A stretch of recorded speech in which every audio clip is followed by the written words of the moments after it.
Yeah, I'll start things off.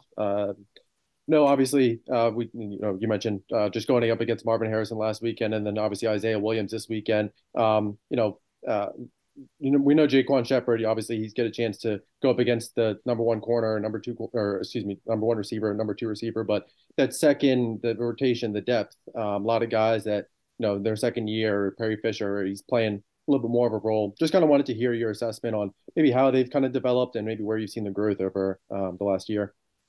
Yeah, you look at it, whether it's Perry or Gavin Gibson, Avante has started to take some meaningful reps for us as become more comfortable in the system.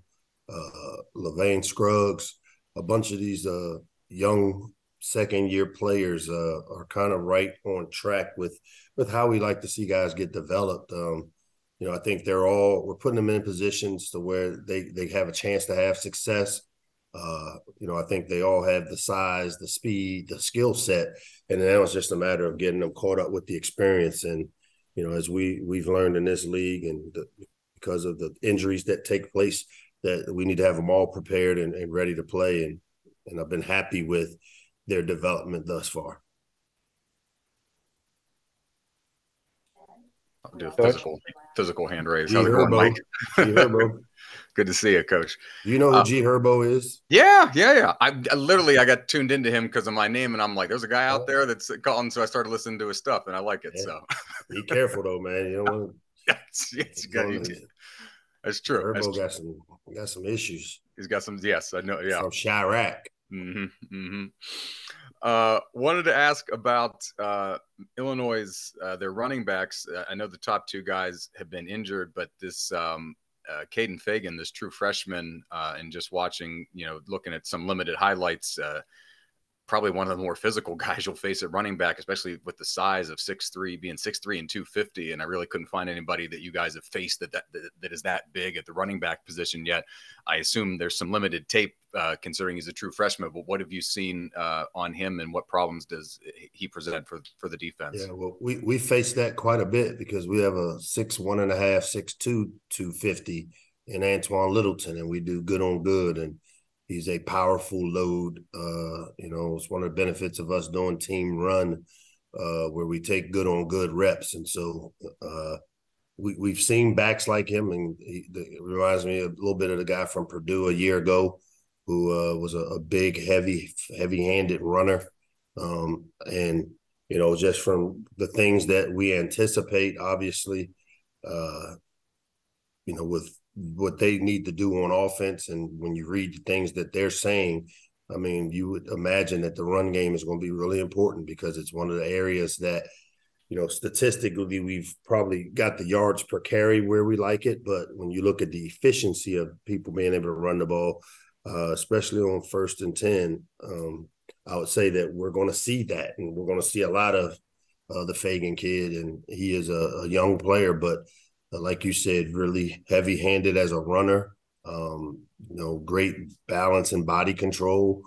He's a contact runner, meaning he has the ability to run through the contact. And when you face backs like this, the art of gang tackling, where your whole defense, there's nothing more discouraging for a runner than when he looks up from the ground and sees, 11 red Terp script helmets looking at him. And that's kind of how we're going to have to play defense this week in terms of stopping a heavy-handed runner like the Fagan kid.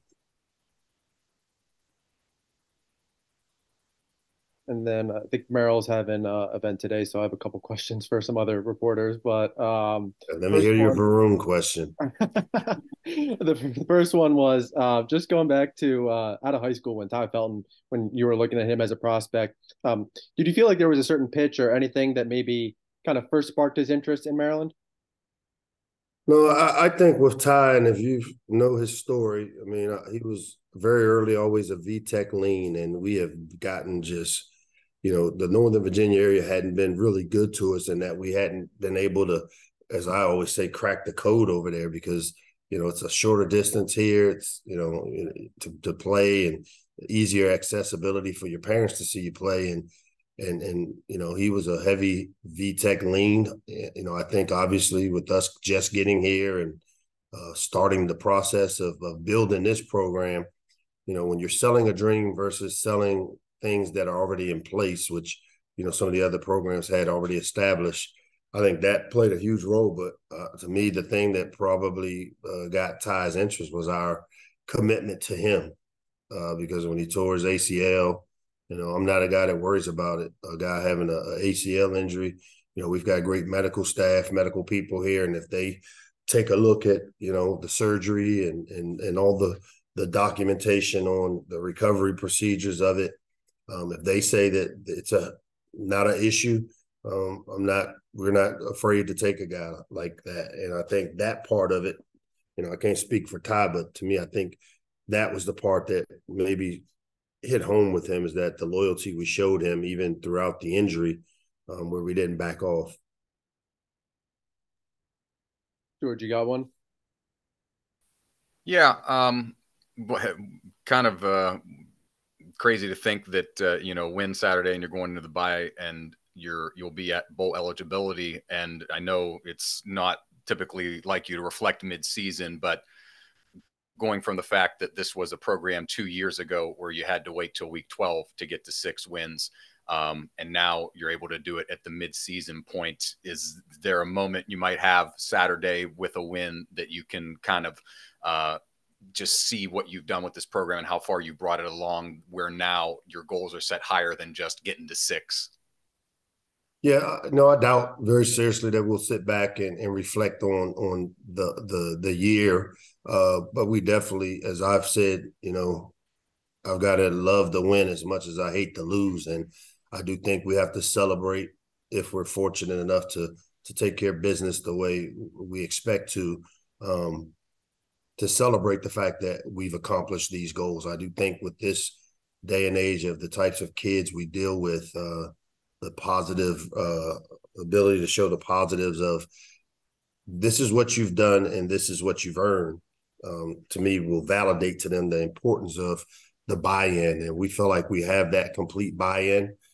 Obviously we've got a hell of an opportunity, to continue to control our home field advantage, where, we've had success here in the shell, chance for bowl eligibility, an opportunity to go into the bowl week with the best record we possibly could have, to get some guys healthy and back for the stretch run. All those things, the earliest, I think, if we are able to take care of business, the earliest we'll be able to be bowl eligible calendar year wise since maybe 2001, early 2000s when I was here before. I mean, those are all things that to me, you deal with the present more than we do reflecting on the past and where we have been, because this is a natural progression of our program. And it's, to me, we're right on track of where we want to be and should be. Last question from me. I know Jay Sean, I think everyone's kind of seen what his impact is on the field. But I remember a moment, I think it was in spring ball, where you mentioned you put him out with Turb Jacks and you said, you kind of want to help him kind of break out of his shell a little bit, and just grow more as a leader. And I'm just kind of curious, just being in Which Jay Sean you referring to? Because I got a bunch of them around. Barham, sorry. All right. You're talking about the Terminator. Got it. Yes, sir. So I'm just curious, where have you kind of seen maybe that growth, whether it is on or off the field, just again through that second year in the program? Yeah, I mean, I think one, we joke, and I love to joke about the personality traits he has, and that, he is a lot, very machine-like, very methodical in everything he does. But if you get to know him, the kid is a riot. Like, he has a kind of a weird, kind of funny sense of humor. The example, we were at Michigan State, and, we've got the bus driver that they pick us up there. We go to the stadium.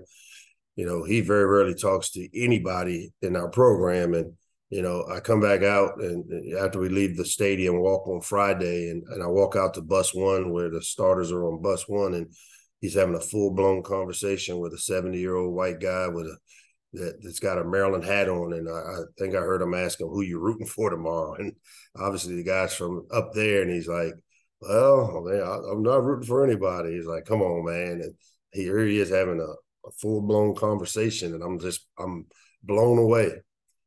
So he communicates when he wants to. And I think, I've seen him continue to grow me as a football player. He was already well coached coming out of high school. Obviously, the time he spent at St. Francis, and I know he started his career at DeMatha. I still think the sky is the limit for him as a football player, but it's been good to see the personality of, he's one of those guys that, as I always say, is part of the special forces, meaning that if I need something done within this team and to get messaging across, or, if all of a sudden I say, hey, I don't want people asking about flight arrangements for next week for a bye week, because I don't give a shit about bye week right now. And it's all about Illinois. If I pulled Jay Sean Barham in and Antoine Littleton and said, that's what I want to get done, I would not have one person text or call me about flights for next week. And that's the type of impact he has, because he's one of those kind of leaders that, he doesn't throw his weight around, but they know. All right, man. Well, great.